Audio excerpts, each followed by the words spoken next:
जय श्री राम भक्तों स्वागत है आपका हमारा चैनल देववाणी में। भक्तों, आपको हमारी कथाएं कैसी लगती हैं हमें कमेंट करके ज़रूर बताएं। भक्तों, हमारी कथाओं को लाइक अधिक से अधिक करें, इन्हें शेयर करें और हमारे चैनल को अधिक से अधिक सब्सक्राइब करें।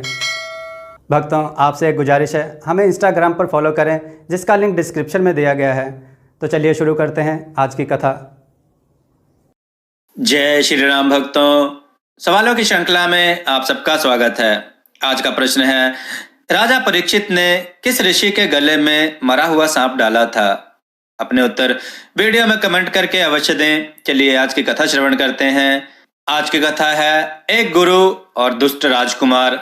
आइए कथा श्रवण करें। बहुत समय पहले की बात है। किसी नगर में एक राजा राज करता था। उसके जीवन में सभी सुख थे। राज्य का कामकाज भी ऐशो आराम से चल रहे थे।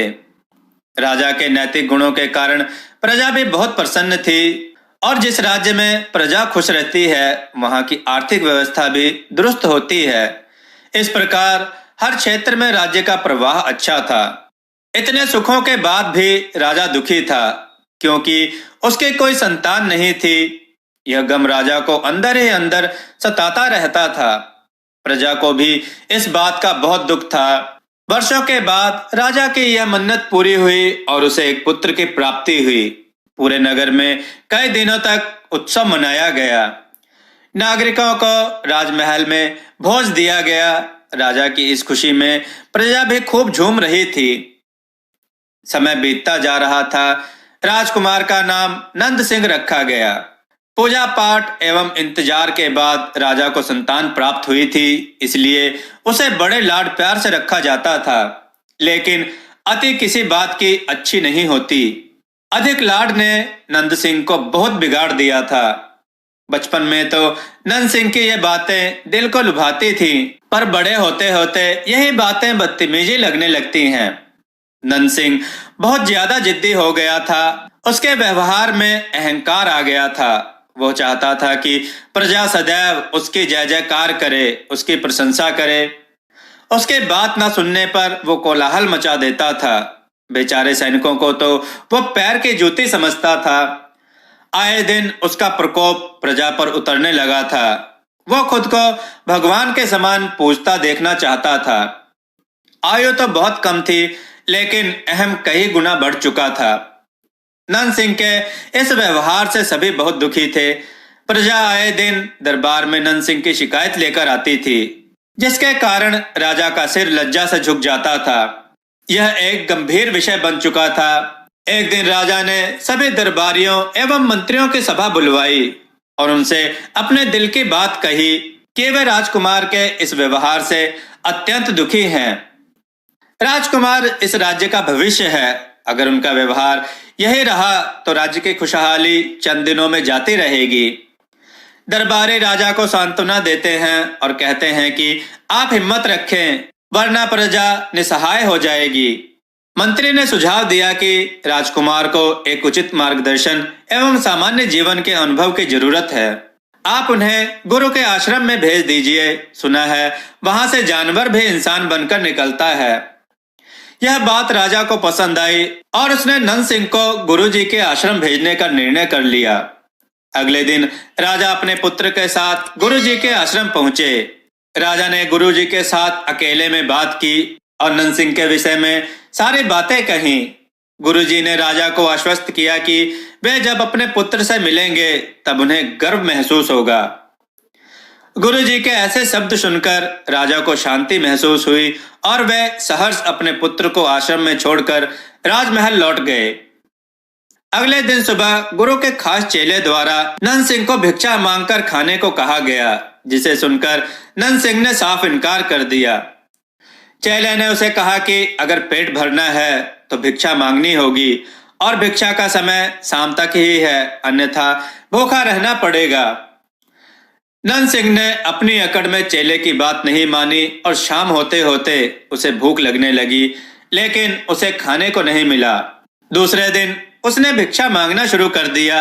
शुरुआत में उसके बोल के कारण उसे कोई भिक्षा नहीं देता था, लेकिन गुरुकुल में सभी के साथ बैठने पर उसे आधा पेट भोजन मिल जाता था।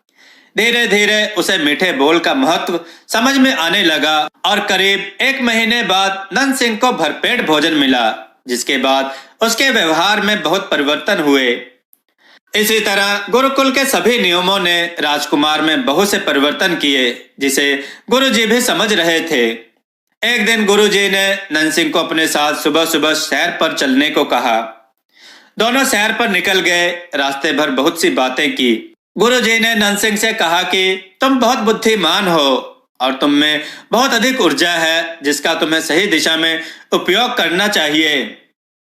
दोनों चलते चलते एक सुंदर बाग में पहुंच गए, जहां बहुत सुंदर सुंदर फूल थे, जिनसे बाग महक रहा था। गुरुजी ने राजकुमार को बाग से पूजा के लिए गुलाब के फूल तोड़ने को कहा।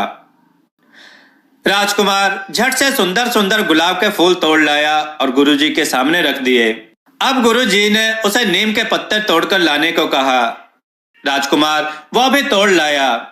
अब गुरुजी ने उसे एक गुलाब सूंघने को दिया और कहा, बताओ कैसा लगता है। राजकुमार ने गुलाब सूंघा और गुलाब की बहुत तारीफ की। फिर गुरुजी ने उसे नीम के पत्ते चखकर उसके बारे में कहने को कहा।